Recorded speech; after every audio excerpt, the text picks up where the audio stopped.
Bismillah ar-Rahman ar-Rahim. Alhamdulillah Rabbil Alameen. Ashhadu an la ilaha illallah wahdahu la sharika lahu. Wa ashhadu anna Muhammadan Abduhu wa Rasuluhu. Sallallahu alayhi wa sallam. Wa ala alihi wa sahbihi ajma'in and mubad. Dear Muslim, dear believers, dear people, and that is with Allah's name, the merciful benefactor, the merciful redeemer. And we give all praise and thanks to Allah, the Lord of all the worlds and the Lord of all the systems. I hope you're hearing what I'm saying, the Lord of all the systems of knowledge. All knowledge comes from Allah. All knowledge comes from Allah, the Lord of all system of knowledge.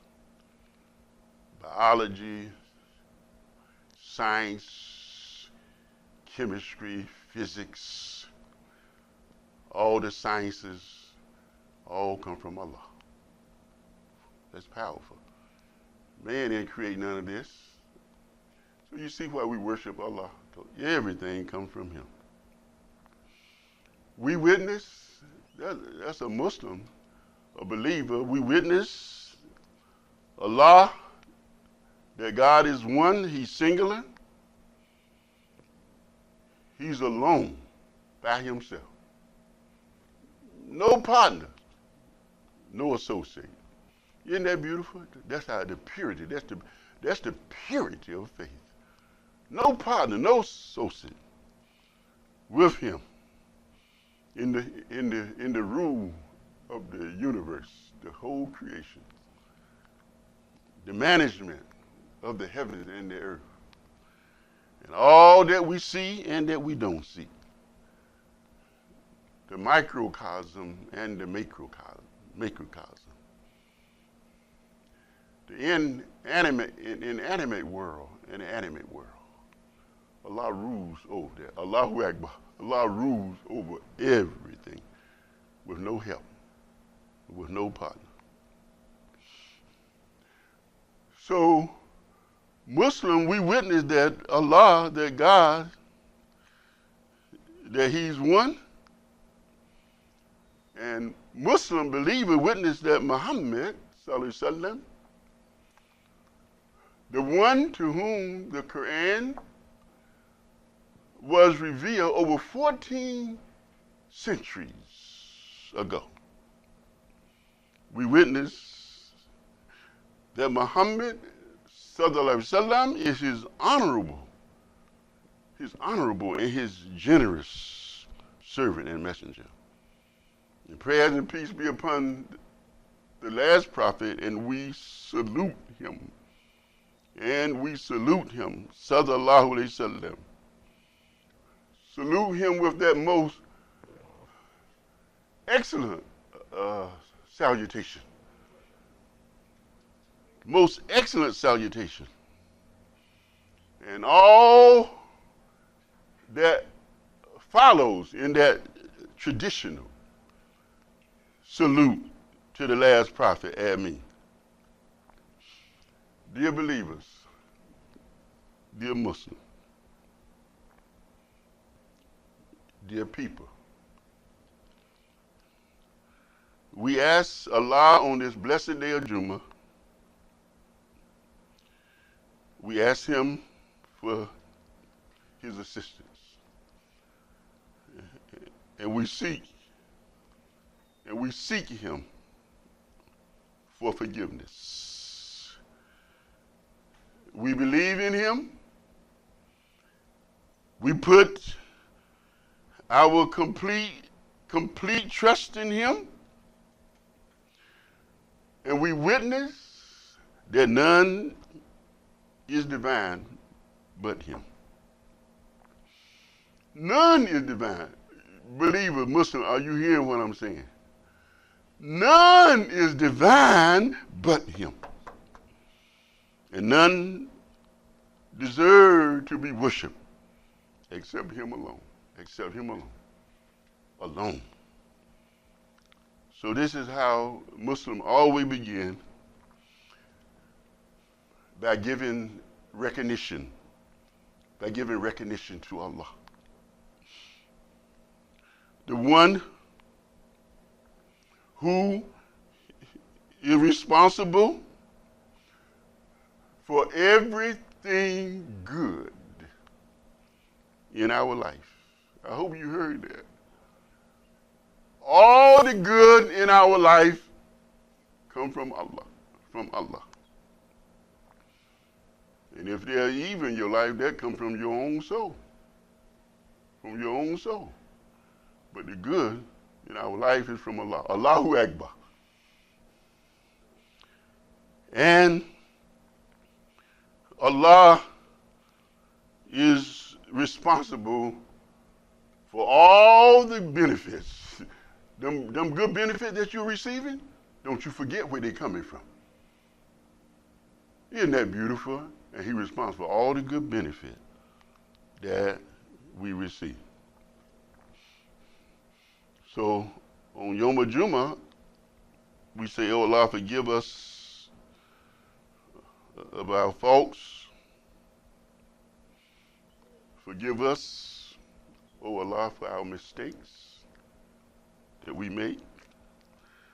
Forgive us for our errors and sins and all of our shortcomings, because we have a lot of shortcomings. I know some of you think you're great. I know some of us think we're great. But we ask Allah, oh Allah, forgive us for our shortcomings and grant us the blessing of faith. Jumu'ah Mubarak to everyone. Jumu'ah Mubarak to everyone. I want to make this crystal clear, dear believers, Muslim in the khutbah for today. We stand on that there's only one God, and we worship him only in prayer, and we worship him with our whole life. We worship him with our whole life. And we associate nothing with him. Right? That's how Muslims stand strong. We associate nothing with him. No son, no wife,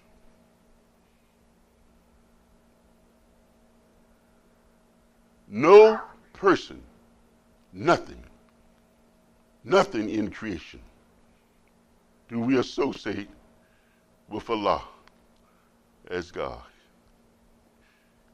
He is Allah, God alone, and needs nothing. Oh, what a wonderful God, Allahu Akbar, and needs nothing from anything outside of himself. Allah don't need us, we need him. Right? That's clear. Allah don't need us, we need him. And he exists, alhamdulillah. That's why we love him so much. He exists independent of all things. And don't that make you feel good, brothers and sisters? Alhamdulillah, that we know the one who created everything. I want to share something with us. We do the khutbah for today, inshallah, with the help of Allah. The spirit that we should have as Muslims is that we should be appreciative to Allah. This should be all of our spirit and attitude. We should be appreciative. Based on just what we just said, we should be appreciative to Allah and show gratitude, right? And we should show gratitude to Allah. Because without Allah, we are nothing. You heard that? Without Allah, we are nothing. Zero. Without Allah. Without Allah. And I know, again, some of us think we're so great and everything they say, but without Allah, we are nothing. I'm reflecting and reminded of an old saying that I read years ago. This was an ordinary person. And he looked at himself as just an ordinary person. And I'm telling us something. That's how we as Muslims should look at ourselves as just what? An ordinary person. That's right. That should be our character. I'm just an ordinary person. So this, I can't recall his name, this great writer, are you following me? With the pen. And he was a great, great writer. And I wish I could think of his name right, but I can't recall his name. You know what he said? And this should be, again, the character of the Muslim. He said, I'm talking to all of us, to me too. I'm just a speck of dust. This should be our demeanor and our character too, this person said. I'm just a speck of dust in the universe. Fortunate to be seen and recognized. And this person was a great person. I just can't recall the name right now, but this person, he was a great person in the eyes of the people. And what I'm saying, I'm dwelling on this is because that should be your spirit, it should be my spirit, what this person's spirit is. So what do we all want for ourselves and for each other and our family? We just want to be respected. Oh, you can understand that. That's all that all of us should want. To be respected. And I'm talking to us, I'm not wasting words. To be respected. I'm going to respect you, you respect me, we respect each other, right? That's how it should be, right? That's right. Treat other people the way you want to be treated. We can change the world and improve the world just doing that. Just doing that. When we say to each other, brother and sister, when we call each other brother and sister, do you know what you're saying? When we call each other brother and sister, this is what we do. I hear you speaking to each other, and I call you, I say my brother, my sister. Do you know what you're saying? When we say brother and sister to each other, don't you forget this. We are saying that we are a family. When I say brother Rashad, you know what I'm saying? When I say brother or sister so-and-so, when we say brother and sister to each other, a lot of us not even conscious of what we're saying. And don't know the value of what we're saying. Don't forget this. It's important. When we call each other brother and sister, you are saying, you are my family. Allahu Akbar. Not only you saying you are my family, but you are saying that you are part of my community. We're a community, right? So we're family and community. When we say brother and sister from now on, it carries a heavy message. A heavy message. But many Muslims not even conscious. We just say, oh, how you doing, brother? How you doing, sister? But not cognizant. It's not registering that you are saying, you're my family. You family, right? And family is important. Family have value. And we're saying that we are community. So this person was basically saying to us that this. Don't flatter me with names and titles. We just want to be respected, don't we, brothers and sisters? We just want to be respected. To be treated decent. All of us, right? That's what we want. To be treated decent as family members. As family members. That's all that we want, and that's what we should give each other. So the message of this famous person, writer, who was really great, but show him how humble he was. He was really great, but look how humble he is.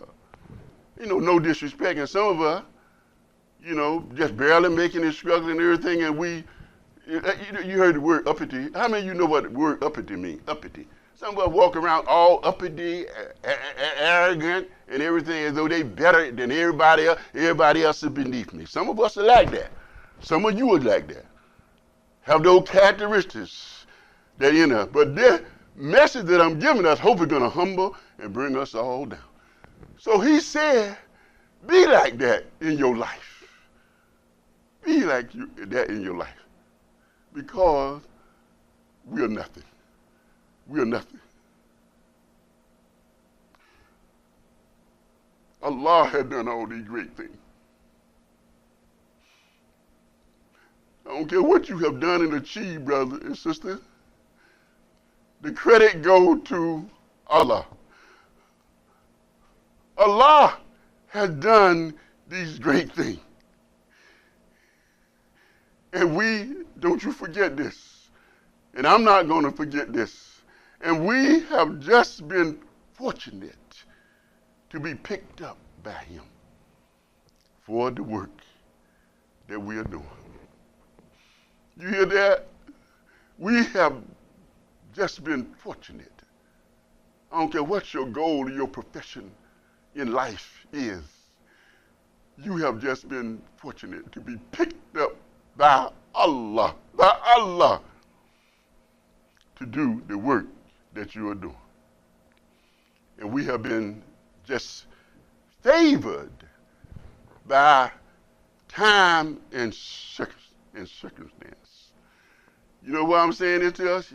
The message here, don't get big-headed. What we have just said to keep your head small. So you won't get big-headed, because a lot of us can get big-headed right away. Boom, right away, just like that.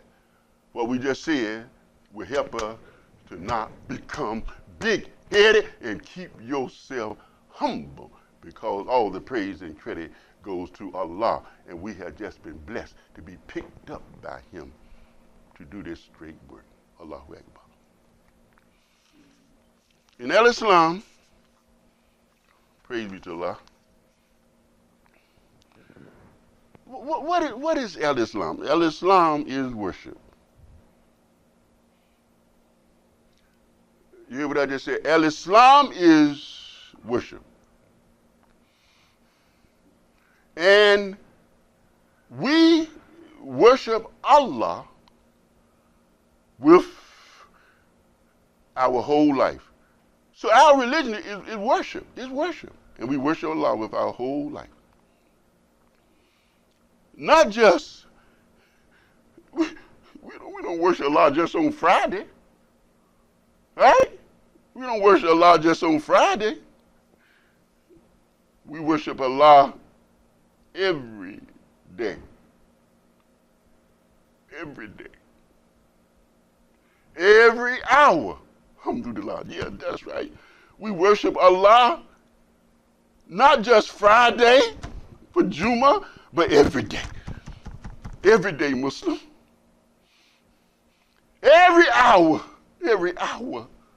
Isn't that beautiful? How about we doing that? Every hour. Every minute. Every minute. Alhamdulillah. Every second. Every second. So how do we worship Allah? You can't worship Allah if you don't know him. You can't worship Allah if you don't know him. So worship is knowing Allah, knowing God. And how, I pray Allah you listen, Allah know best. And how do we convert to Al-Islam? How do we convert to Al-Islam? With knowledge. When a person converts to Al-Islam, he must or she must convert with knowledge, not emotionalism. How do you become a Muslim? Listen. Some of us know, some we don't. How do you become a Muslim in Al-Islam? How do you become a Muslim in Al-Islam? You have to say the Shahadatain to become a Muslim. You can't become a Muslim until you say the Shahadatain. That's how powerful it is. That's how you become a Muslim. And we know the Shahadatain, Ashhadu an la ilaha illallah wa ashhadu anna Muhammadan Rasulullah sallallahu alaihi wasallam. That's the Shahadatain. And that's how we become a Muslim. And we know the translation of that. The Shahadatain is I witness that there is no God, no deity worthy of worship but Allah. And I witness that Muhammad is his slave, servant, and his messenger. That's how you become a Muslim. There's no other way that you can become a Muslim other than saying that Shahadatain. So to become a Shaheed, you have to know something. I'm talking to us Muslims. A Muslim got to know something. You have to be knowledgeable. You can't be ignorant and be a Muslim. You got to be knowledgeable to be a Muslim. You have to be a witness. You have to be a witness. And I'm making that clear. And to witness something, you must know something. You must have knowledge. You just can't have faith, Muslim. You just cannot have faith and no knowledge. You just can't say, I feel good, and don't have any knowledge. So if you're trying to just get about with faith and no knowledge, and trying to get by on saying, I feel good, but have no knowledge, you're not going to make too much progress and be successful. I heard a person say something, this is true.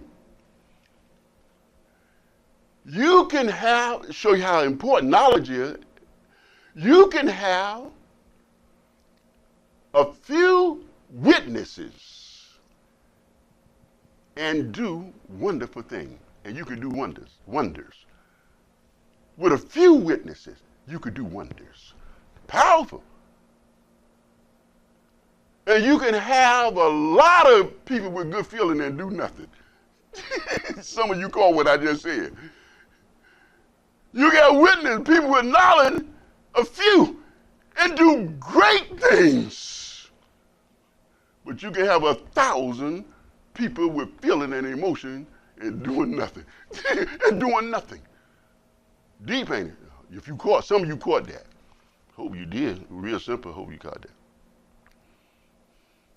So in the Quran, Allah say in Surah 45:3, Bismillah ar-Rahman ar-Rahim. Inna fi sama wati wal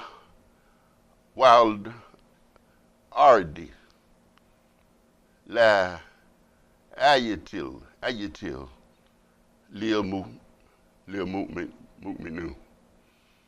In the translation, Allah says, God says, verily, in the heaven and the earth are signs, Allah says, for those who believe.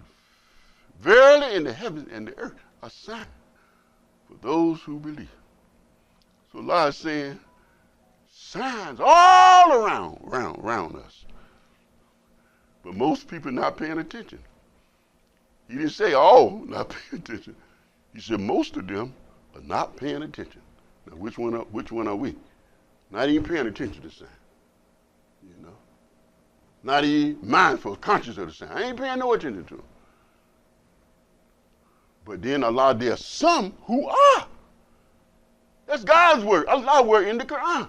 Some paying attention to the sign, some not, and some not. So the signs are everywhere. And we know as students of the Quran, students of Islam, that the word for sign is ayat. And ayat is ayatun, plural, ayatun. So what is Allah saying to us? And I hope you be conscious when we read the Quran. When we read the Quran, we should know that every ayat or every verse, there's a sign and a message and a warning there for us. Now, we should remember that so when we read the Quran, we go slow and try to understand and comprehend and perceive the message, the warning that's in that ayat. Because each one of them contain guidance and a warning for all of us in the Quran. So why don't we go slow? Take our time. Now. When we read the Quran, every ayah, ask Allah to bless you to understand the message that He's revealing to us through Muhammad the Prophet ﷺ. Pause, reflect, meditate. What is Allah saying to me in this ayat? Since I know ayat means a sign, a warning, a message from God, I want to share something. I was reading this here real quick about the intellect, the mind, the human brain. Because this religion is not for cattle, and I'm not being disrespectful. This religion is not for cattle. The religion of Islam is for people who respect intelligence, intelligence. Not for cattle. You know, you understand what that means, right? Not for cattle, animals. This is not for people who don't want to think and use their brain and use their mind and everything. Yeah. And Islam is a religion for people who not only just have faith, but think. Right, think. What you think Allah created this brain up here for? With 100 billion brain cells. What do you think that's up there for? Just to walk around with it up there? 124 billion brain cells. That should tell us something. Allah wanted to think, to be intelligent, and He is the intelligent. He is the intelligent. I just put things just clear like that so we can understand. Allah wants us to be intelligent. He wants us to have what other people have. That's the message. So it's something beautiful about the brain for those who appreciate this knowledge and everything.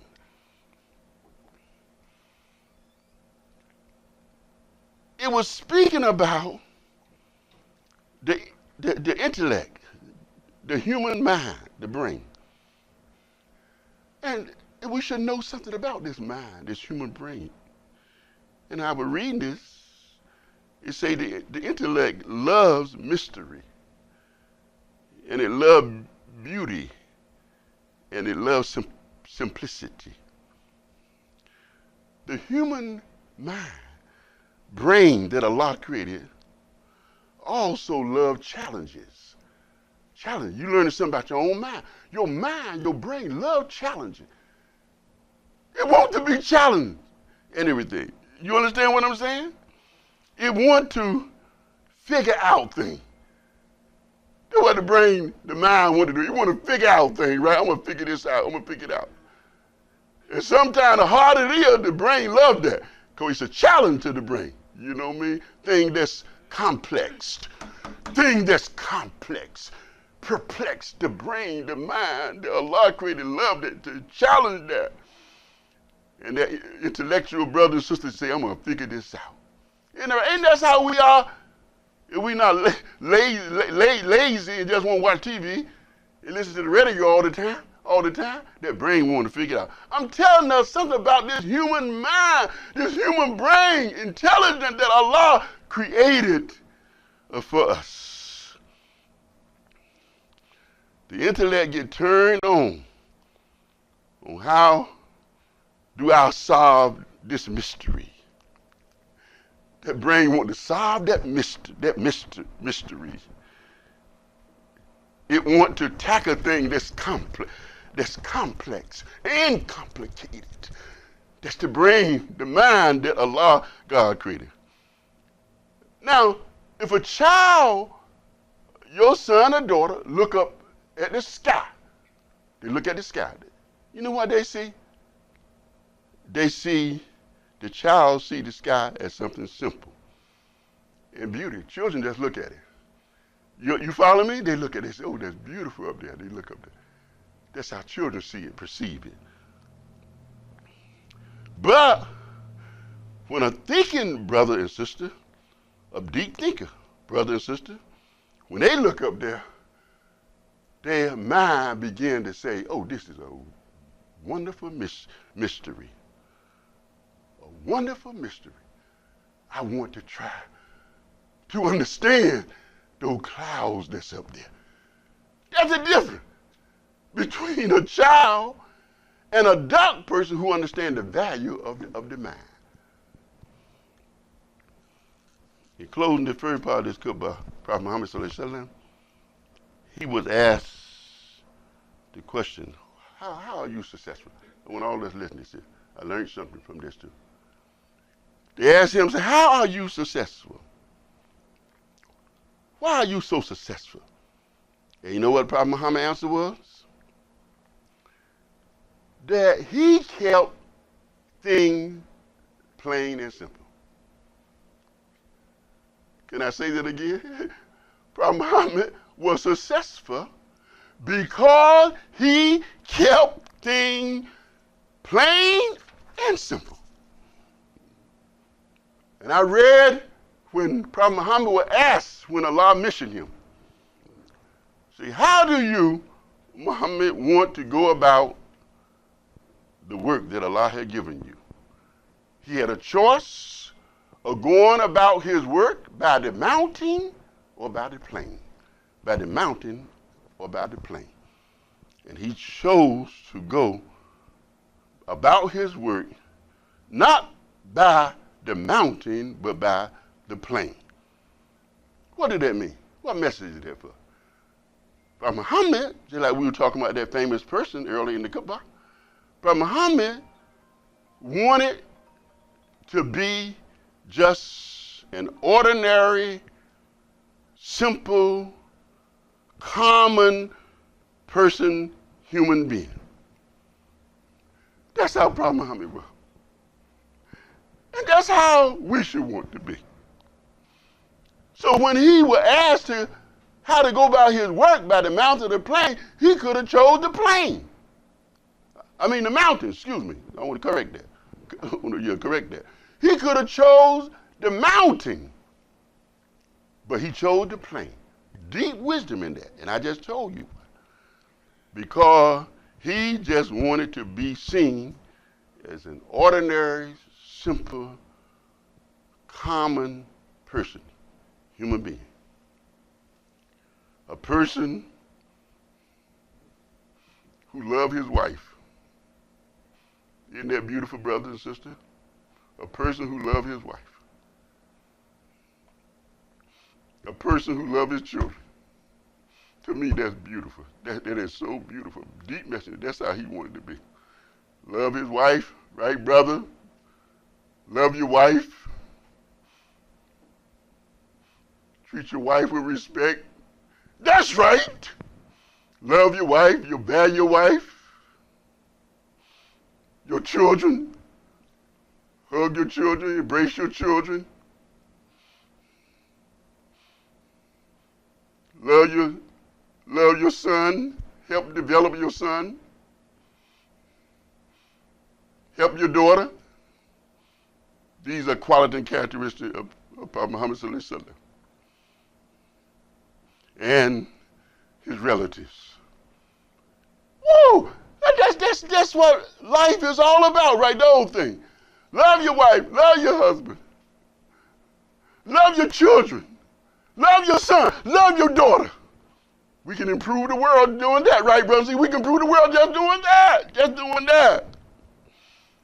And being kind to your relatives. And being kind to your friends. So that's what Prophet Muhammad said, sallallahu alaihi wasallam, when he was asked, how do you want to go about your work? By the mountain or by the plain? And he chose the plain.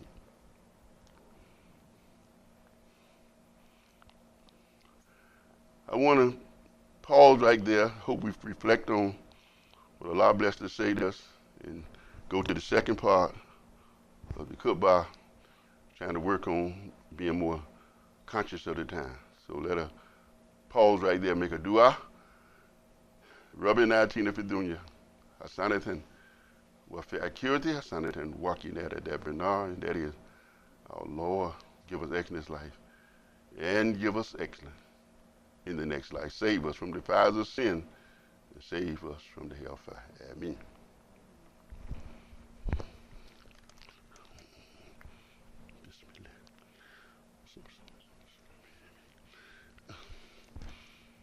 Bismillah ar-Rahman ar-Rahim.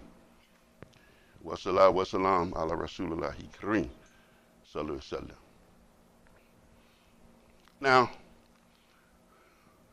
we come to the masjid on Friday for the khutbah. You know, what do you think we come here? First, to glorify, praise Allah, worship Allah. Like we were saying, our life is worship. Our life is worship all the time.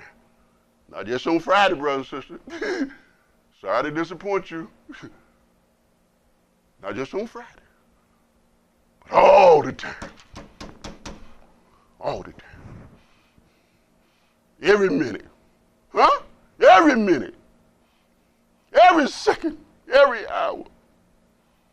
Every day. You're worshiping Allah. Praise be to Allah. So, when we come to the masjid, we come here to worship Allah, of course. But we come here to be elevated, inspired, hopefully, and motivated, right? That's why we come here. And I'm going to say this here because, if you know me, I don't mind speaking my conscience. I'm going to tell the truth, whether you like it or not. Whether you like it or not, you have to tell the truth to help us grow and evolve, to be a transformational person. A transformational person. Yeah, that's right, yeah. So what is the problem in the world? Allah bless me to discover this. What's the problem in the world from reading the Quran? What's the problem in the world? Is that most, I hope you're listening because I'm giving you the solution from the Quran, because most of our religious leaders are confused themselves. Ain't that something? Most of our religious leaders, they're confused themselves. I may get a lot of phone calls on this one, but that's all right. My number is 973-454-4299. That's my real number too, because I'm telling the truth. The world is the way it is because many of our religious leaders, they are confused. And they are not teaching the people what they need to hear and know. Am I right or wrong? That's true. If that was not the truth, the world would not be in the mess that it's in today. All over the world, north, south, east, and west, mass confusion everywhere. Everywhere. Why? Because our religious leader, and I'm going to call their name now, what that? Religious leader, Jews, Christians, and Muslims. Listen to what I'm saying. I know what I'm talking about. And if you want to help change the world, Prophet Muhammad showed us and taught us how to improve the world. And he said, number one, change it with your hand. Take action. Right? Change it with your hand. Take action. Then he said, if you can't do it with your hand, then at least speak out. Whew. Now, some of you not even listening to what I'm saying. A lot know better. Speak out. Some of us so afraid, won't even speak out. Won't do a damn thing. Won't change nothing with your hand, but you complain. You complain. All that's you. This is wrong. Everybody wrong but you. But you won't even take the first step to improve the world. And Prophet Muhammad gave us the formula. He gave us a solution to change the world. I mean, this is powerful. We ain't got to guess. This ain't no guesswork. Change it with your hand, brother. The world not what it should be, then we got a responsibility, obligation, a duty to change it. And Muhammad the prophet prayed the people upon him and said, do it with your hand. And if you can't do it with your hand, I'm talking, this is serious talk. If you can't do it with your hand, at least speak out on it with your tongue, with your mouth. Speak out. You're going to see wrong and injustice going on in the world. You're not going to say a darn thing. You're not going to say nothing. But you argue with me and you argue with each other. You argue with your family member, want to fight them. But you won't fight the oppression in the world. Am I right or wrong? And that's why the world is messed up today, because good people won't stand up. Just let the bad people, the wicked people that do anything they want to. So Prophet Muhammad said, change it with your hand if you want to improve the world. Change it with your tongue, your speech. And then the last thing he said to do was to change it, at least reject it in your heart. At least do that. Reject it in your heart. Then he said that's the weakest of faith. Now, I don't want to go there. I don't want to go there. That's the weakest of faith. But some of you happy being the third one, the weakest. Yeah, man, I'm comfortable there. I just rejected it in my heart, and that's all I'm going to do. Shame on you. But that's all you can do. That's where you are. But Muhammad, that's the weakest of faith. Now, getting back to what we were just talking about. That the world, the situation is where it is now because our religious leader, they have not been teaching the people what they should be taught. They are misguided because the world has misguided them. This is what's going on. The world has misguided our religious leader. Jews, Christians, and Muslims. They're entangling the world. So they don't know how really to lead the people out of the situation that they're in. What do our religious leaders, talking to myself too, what do we need to do since we brought that point out? Problem the world's in, the mess that it's in, the confusion that it's in, because our religious leader. That's a big statement that I'm saying. That's a big statement that I'm saying. But I'm going right to the problem, Our religious leader, they are supposed to be helping all the people with their natural life. If all of their lectures and everything, our lectures and sermons and khutbahs and whatever you want to call, if all of those lectures were designed to help the people with their natural life. Do that make sense? With their natural life that Allah created, we wouldn't be in the problem that we're in today. So a lot of this responsibility is on our religious community, our religious leaders and everything, that they are themselves confused and entangled in the world that they can't lead the people. Whoa! That's powerful. Like I said, I know I'm going to get some phone calls, and I'll be waiting. Because that is the truth.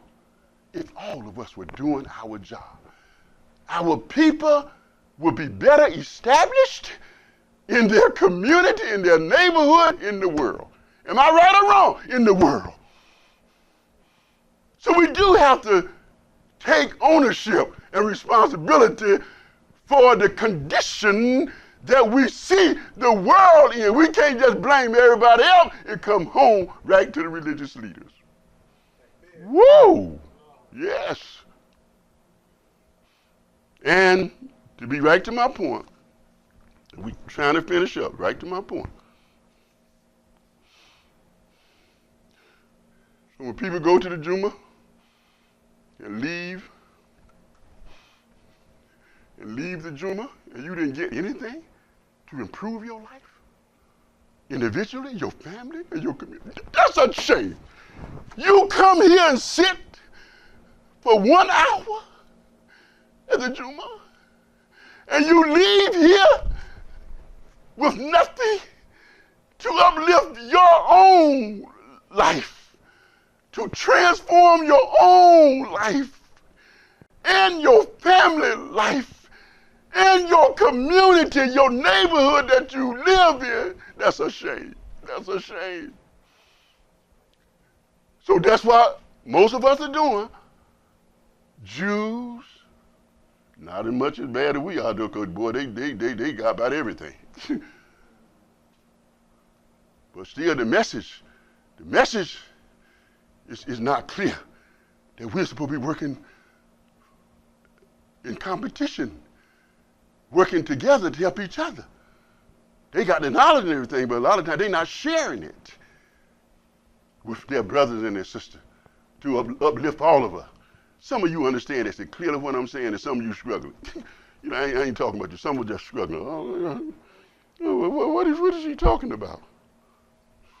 That's a shame too. Because it's clear what I'm talking about. Some people like they don't understand what I'm talking about or what I'm saying. Just going right past your head and everything. But I'm closing out on this point. I'm dwelling on this point, and I'm going to close it out.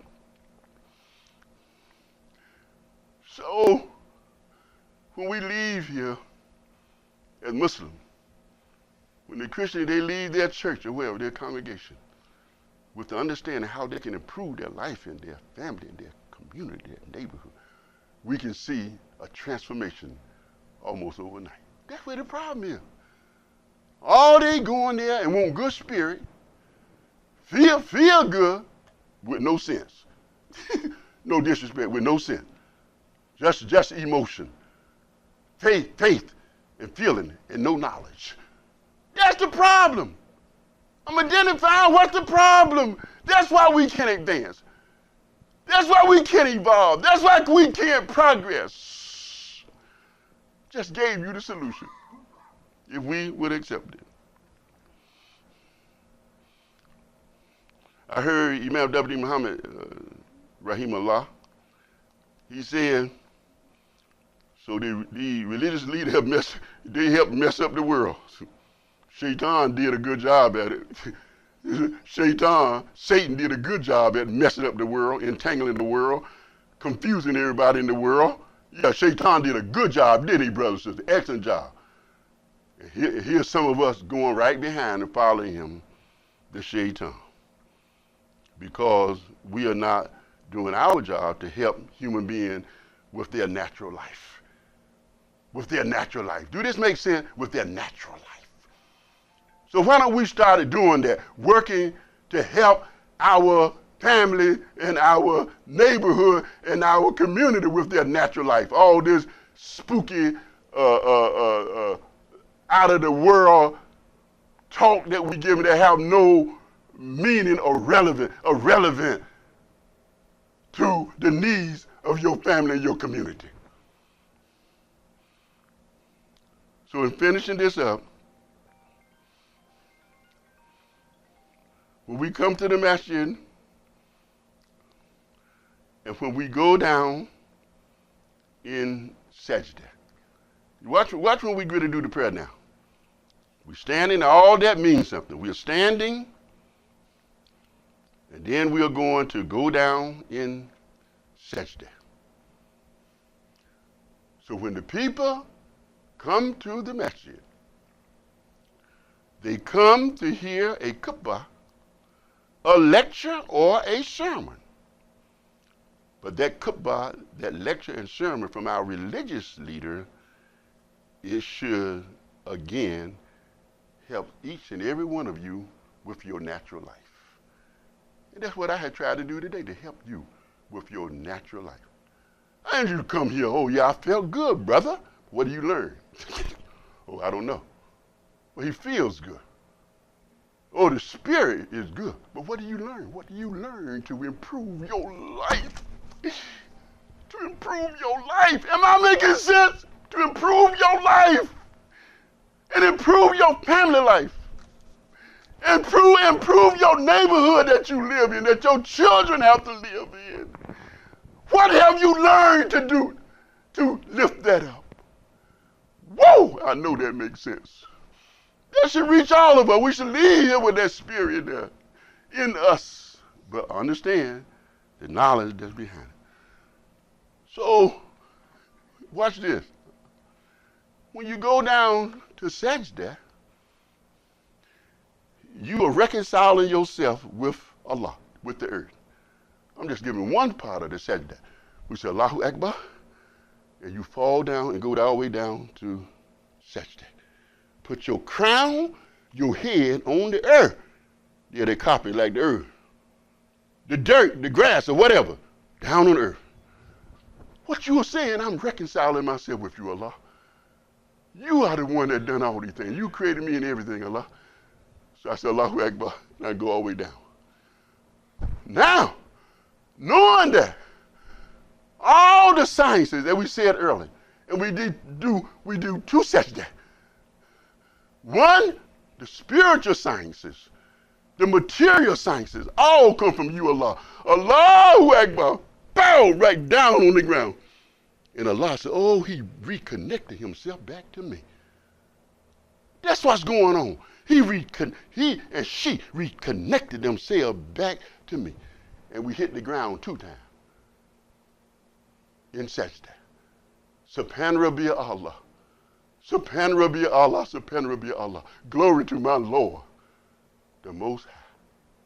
The Most High. Glory to my Lord. That's what we are doing. We are reconnecting. All that got to mean, oh, you just going down there. Well, brother, why do you go down there? I don't know. I'm just down there doing 2 rak'ahs. I don't know what it means. That's a shame. Wish we had time to break it down a little bit more. But you are reconnecting yourself with Allah. You're reconciling yourself with Allah. That's powerful.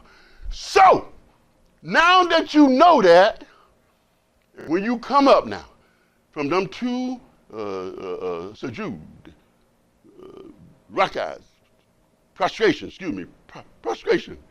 When you come up and say, oh, I'm dwelling on that because I want you to understand that. It has deep meaning. Deep, profound meaning. Head, your crown, your intellect, your intelligence, that human brain. You say, Allah, I'm putting it on the ground. I'm putting it on the ground for you. You think Allah don't recognize that? He sees, hears, and knows everything. Everything. And you are down there saying this is Subhana Rabbi Allah. Subhana Rabbi Allah. You know, I ain't got to go through the whole thing, but that's what you're doing twice. And then you stand up. Now, here's my whole point in that scenario. If you know that now, what you are saying down there on the earth, on the ground, when you come up, some of you going to catch this here. When you come up from sajda, you say, Allahu Akbar, you stand up. You know what? You're supposed to be one of the most powerful people on this earth. If you understand that, you're supposed to be powerful. When you come from that position and stand up and say, Allahu Akbar, you like saying, I got it, Allah. Woo, I got it, Allah.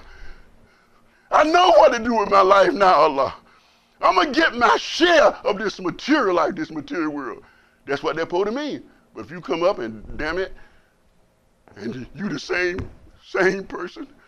You come up and ain't nothing changed. You missed the whole thing. So that's my whole message to us on the end here. Allahu Akbar. And some of this is helping you a lot, because some of you that's listening, and you are going to try to put into practice what I'm saying. Some of you, you're going to stand up and say, boy, I know what my potential is. I know what Allah want me to do. I'm going to start changing the world. I'm going to improve the world. And some of you ain't going to do a damn thing, because you think you know everything. She was my expectation. I'm talking like that because I love you. Love you more. I love you more. But what we just delivered to you is powerful if you understand it and internalize it and incorporate it and use it in your life. You will start changing yourself individually. You will say, that brother not the same brother I used to know. That brother changed. That's not the same brother I used to know. Your family will start to recognize that's not the same brother or husband or whatever that I used to know. And then your neighborhood and your community will say, that person is changing. That's not the same person. You know who did that? The Quran. You know who did that? Prophet Muhammad. You know who did that? The knowledge that we are sharing with us. Do you understand the message? So I conclude with this here. Pretty good. Doing a little better. I conclude with this here. So if you go down in sajda and nothing changed, you shouldn't even went down there. If you go down there knowing now what we just said, then you shouldn't even went down there. If you're going to come up with nothing and still, excuse my friend, you want to be dumb and still don't want to know nothing, you go down there and come up and don't want to change, then what are you going down there for? I know you hate to hear it like that, but I bring it raw just like that, because we have to change, brothers. We got to make a difference in everything. If you don't understand the power of Sajda now, God help you, Allah help you in everything. Or you just want to go through the motion and the rituals and everything, you satisfied with that, okay, God bless you, Allah bless you and everything. You just going on feelings and spirit and don't have no knowledge. Have I made it clear? It's very clear. So we got to change, brothers and sisters. Get your priority together. Some of you making secondary thing primary. That's crazy too. Secondary thing primary. That's secondary. You make that primary. You know who primary? Allah. Doggone it. Allah is primary. And some of us is making that which should be primary secondary. Well, I know I stepped on some toes then. And that's a big problem too. Secondary stuff become primary. Nonsense. Nonsense. Stupid stuff. Make that become primary. And that which should be primary, you make it secondary. Think about that. We got to change that. We got to change that. So make your primary primary.